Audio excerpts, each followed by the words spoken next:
Hey guys, it's Ben the Coin Geek, and today we've got PCGS here. This new box is silver gray color. It's pretty cool. It's pretty exciting, and we've got a bunch of stuff to look at here. And just want to remind you as we start looking at stuff that, of course, if any of these are available for sale, there'll be links in the video description, and etc. etc. YouTube, like us, follow us, blah blah blah, join us, all the good YouTube stuff, right?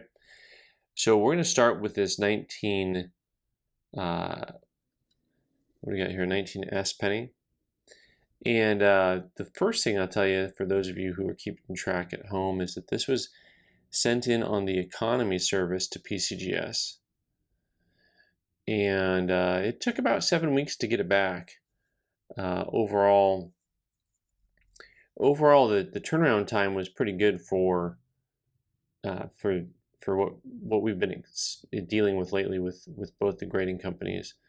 Trying to get PCGS and NGC back caught up has been apparently pretty difficult to do. So overall, this coin here has a real nice look to it. Little bit of hints of red. You know, you've got a little bit of some discoloration and spotting. There's, I think, a spot right there on the rim that's kind of dark. But overall, MS63 brown. Not a bad grade. For those of you who collect these guys, you would know right away that it's pretty difficult to get nice early teen coins. Let's put it that way. Nice early teen coins. That's a coin that's probably about a $100 coin. It roughly doubles in the next grade up, MS64. I think that was probably about 1 grade lighter than what I was hoping for. But having said that, it's still a really nice coin. No worse for the wear. That's an expression. That's a funny expression to use on an uncirculated coin. 1911 from the Denver Mint. Really sharp date. I mean, I was really taken aback by this coin and how nice that date looks, how strong it is. You know, just a really strong profile of Lincoln. Some of these coins, of course, come pretty weakly struck. And what's also interesting on Lincoln Cents is you can have one side of the coin be really strong and the other side kind of weak. It has to do a lot with just the dies overall. Like on this coin, I'd say that the dies were a little bit weak on part of the wheat stock, the bottom half, but the rest of the coin looks pretty nice. You've got a little bit of what I would call discoloration. I don't know that I'd even call it toning right there at the base. I think that affected the overall grade. This one came back also in MS63 brown. Really nice overall eye appeal for 63 brown. This one also is, I think, about a grade light of what I was shooting for in that one, but this is 125 bucks. You know, when you've got discoloration, it's hard to get above just kind of a common average grade, I'd say. All right, next up. I'll say this 1916 is a neat coin. I really liked it. It's really has nice color to it. Some of you lately have commented on how the grading services seem to be giving out favorable grades to coins that have overall extra strong strikes and luster, and maybe downgrading coins that do not. This coin has great look to it overall. Not a lot of contact marks, that's for sure. It does have these little spots to it, you know, which is something to be aware of always when you see those little darker marks on there. And I'll say I was somewhat pleasantly surprised with an MS64 red grade on this coin. It's about a $100 coin roughly also. I just wasn't sure they would actually call it red because it has those spots on it. And but overall, it's a really nice looking coin. Has great eye appeal.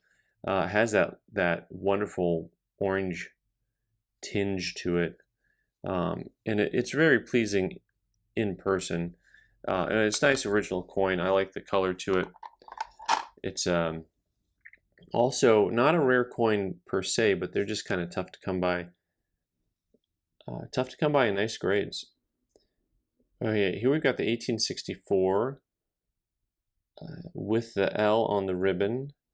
Now this coin's actually a nice enough grade to where you can see the L on the ribbon, and I'm gonna go ahead and grab my 20 power here, and we'll see if we can't zoom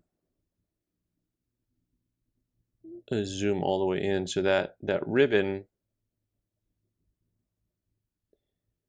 that comes down after the last feather.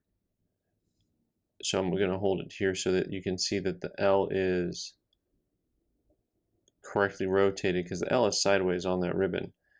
In this, it looks a little bit like a notch, but it's an L there on that ribbon between the hair and the feather. Overall, really a lot of detail to this coin. You could see a strong liberty. It looks like there's just a slight rotation to it because the coin is upright here, and here it's just a little bit rotated. A number of these coins have little flat spots on them. So you see like there's a little flat spot on a part of the N. I was really intrigued by the flatness of the T in states. It's just like almost recessed. So this coin they called an XF45. I was also intrigued to see the way that they wrote this on the case, because traditionally, historically, it should just say 1864L right up here, and then instead it says L on ribbon down here, which I thought was really odd. Also, I mean, I'm not really one to speak on things being organized straight, or but it's also intriguing to me that the L on ribbon, that this second line is not centered under this top line. I mean, that may be a small thing. Like, it looks like somebody went ahead and hit the tab, moved that over one notch. That 1864 is probably a $200 to $250 coin all around. Pretty neat coin. Tough to get. A lot of guys have a hard time filling those 1860s in extra fine and above. All right, next we're moving on to, we have a 1926 Mercury dime. This guy here is from the Philadelphia Mint, and overall has a real strong strike. That center band has to be completely full to get the full band, and so right now y'all can wager on whether or not that's going to get a full band or not. Now look close, and what you'll see is that it's not quite there. There's just a little bit of a gap there, and they called this one just an MS65. Not a full band on that guy. Now this is probably going to be north of $200 in MS65. Not a rare date. Great eye appeal though. I really like this little. I like the splash of toning on it. And some guys, they want them just white, or some guys want them like super toned. This is a little bit in between. You've got white on one side, and then you've got these little splotches of toning on it. That overall though, I think it's a nice looking coin. Good luster, relatively contact free, mark free, I'd say. And next up, I do have a second Mercury dime to look at here. From the 1920s. The 20s, a lot of these coins technically aren't too rare or expensive in the 20s. You have some that are super tough, but then you have others that are not that hard to get. Now, when you compare this coin to the last one, it's to me, it's kind of interesting just to look at the two coins, because I'm not going to say I like this coin better, but I really like this coin better. So there you can see the bands, just how strong they are. So the good news is on this coin, we did get the full band out of it.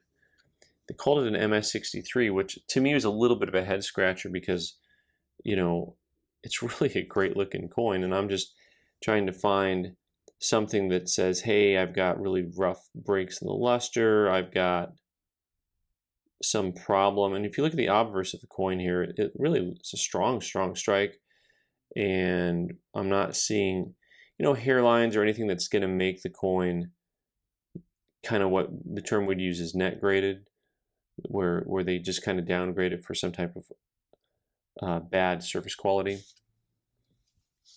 This coin is a $100 type coin, $100 plus.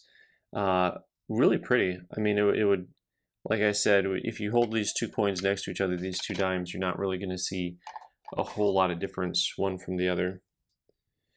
All right, so you know, you got to use economy service when I send in coins that are not that expensive. I had a bunch of coins in here that were not really expensive coins.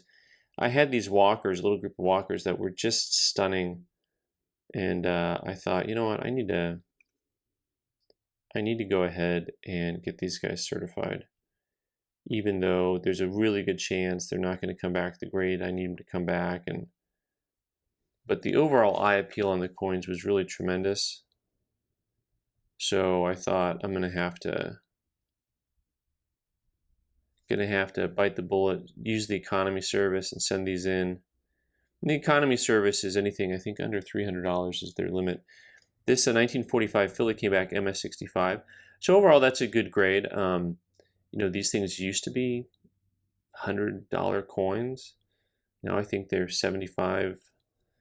Yeah, maybe they're 75 to 100. I remember these MS65 common date walkers were $1.25, $1.50. They've really come down in the gray sheet. So it's an area that I think maybe the popularity has waned a little bit. It's the type of thing that really gives you an opportunity to put together a nice set in high grade. Take your time and cherry pick the coins by eye appeal, luster, whatever it is that you like on these guys. But you can really put together a nice set of the latter date walkers from the 40s. Sometimes that's referred to as a short set when you go 1941 to 1947. I don't think they included the 1940 in the short set for some reason. Get that little contact mark in front of the eagle's beak. Other than that, it's a really nice looking coin. There's a real nice original look to all of these walkers. You got a little couple contact marks, little vampire fang marks right there. But overall, the rest of the field is just really quite lovely. Also MS65 on the 1946. So this is really the funniest box ever. I've got quite a few coins. By the way, I got a Crackout for you at the end of this video, so I guess I should have mentioned that at the beginning of the video. 1946. This one is going to be from the Denver Mint, and this one I thought was exceptionally nice as far as the overall eye appeal goes, compared to the other ones, which are also nice. It does have some hits that, when you find them, are actually bigger hits than on the other coins, like the one right on the eagle's face there. But the overall appearance of this coin, you know, at first blush is just quite lovely. And once again, there's something very original about the overall quality of the mint luster on this coin, on all four of these coins, like they had just been wrapped up from the day that they were first issued. Another MS65. All of these walkers have a very similar price point to them. And finally, this 1947 from Philly. When these coins were stacked on top of each other, Liberty's breast is the highest point. That's why it almost always has kind of a darker mark to it or something like that. If it was in a paper holder, you know, you'll get some toning right there. That's very, very common. These things oftentimes are struck very weakly, so that sometimes the entire hand, her left hand, and she's holding the branches there, oftentimes they're just gone. And really nice, that open field. I love the open field on these walkers. Once again, someone's not going to like the overall tone of this, but some of you will. This has a really, just those little smatterings of toning to it.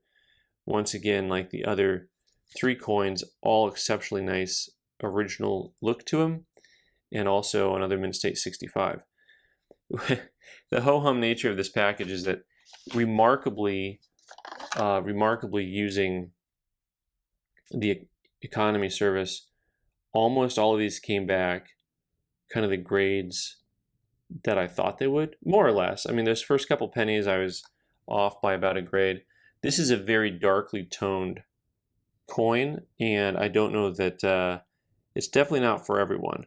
Now, I sent it in just because, not because of the toning, although the toning for some people has a real nice tone to it. But the 1880 Philly is actually pretty hard to get a nice, attractive coin on. Some of those Philly mints come pretty ugly. Also, I want to show you how to look a little bit through the toning on this coin. So unlike that dime earlier where you got a, well, let me spoil it for you. Here, MS63. But on that dime where I'm looking for some contact marks and things to make me say, okay, so the toning can hide stuff pretty well. So, you know, you've got a group of contact marks that if at the right angle, you can kind of see them to the right of the E, and then onto her forehead and, you know, under her eye. But overall, the fields are pretty nice. Then you have another set of contact marks over here by those stars. And one of the things that you start to look for when you look at a toned coin is trying to look, as you turn it in the light, try to look for some of those marks that are very well hidden and hard to come by. So on this coin, most of those marks I think are on the obverse of the coin. Some of the toning is pretty nice and gentle on the reverse of this coin.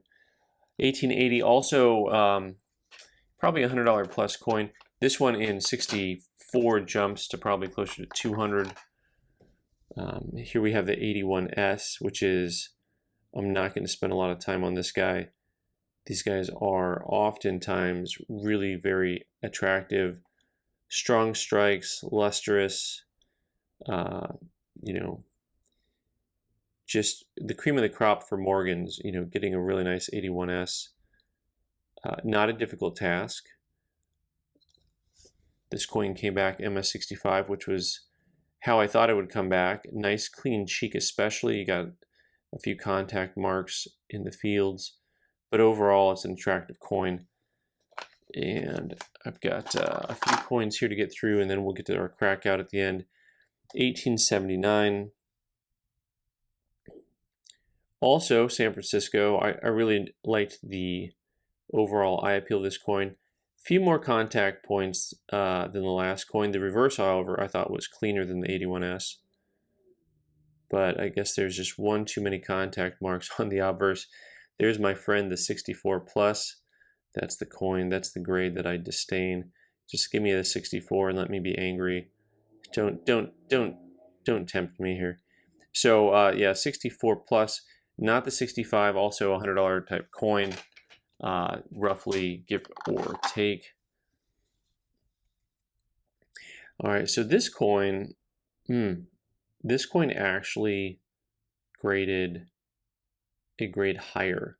Well, grade higher is maybe not exactly the right way to put this, but yeah, grade higher, 1896.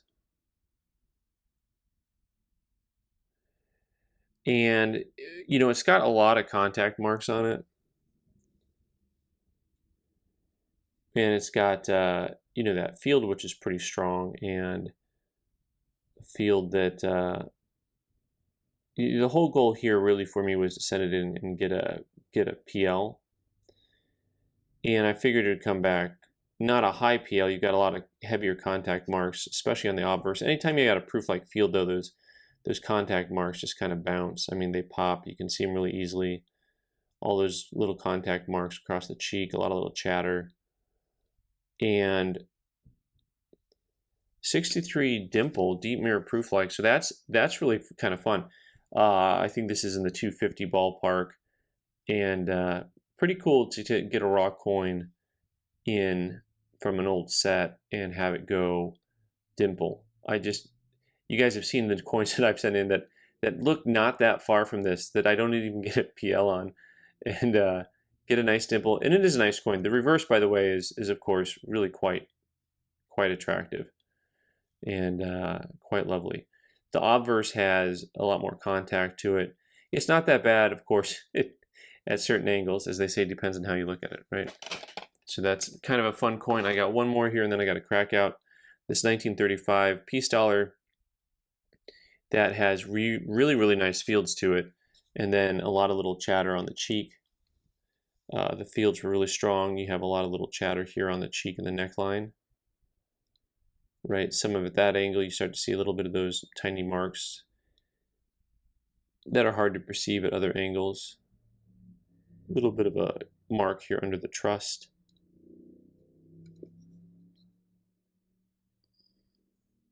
And then on the reverse, you'll see really also a very nice clean coin overall.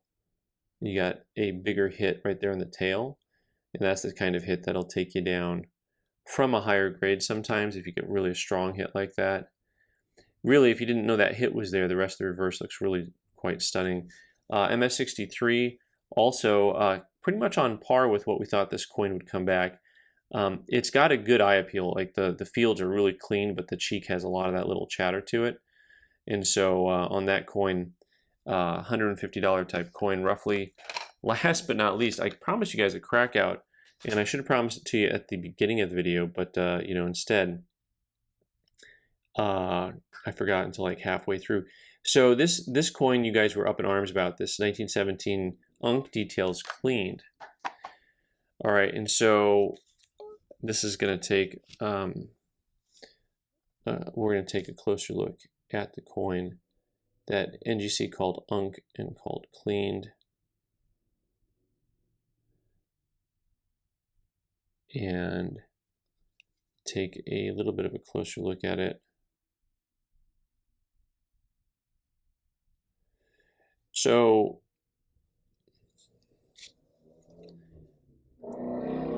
here I am kind of speechless a little bit. AU58 full head. So I'm trying to remember offhand when I looked at the coin before. I think what I had seen is a few hairlines on it. And you can make the argument that what they're doing here is what they call a net grade. It's like these unwritten rules in baseball, right? The unwritten rule in coin grading is, well, if a coin looks nice but it has something detrimental, instead of calling it like a cleaning, you just kind of net grade. You knock it a grade, right? I'm not 100% sure. Well, I know that my client's not going to. This one coin is not mine, and my client's not going to be super happy about this either way. I'm going to have to look at the coin again and see. I thought I had seen some hairlines to it.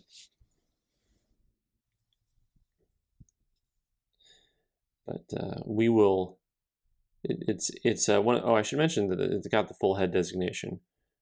You know, it's a really strong strike on this coin, and I think, you know, I don't know if I'm going to argue or not argue the grade on this one. These are very tricky to see because that leg, does that leg actually have rub on it, or does that leg nice and original?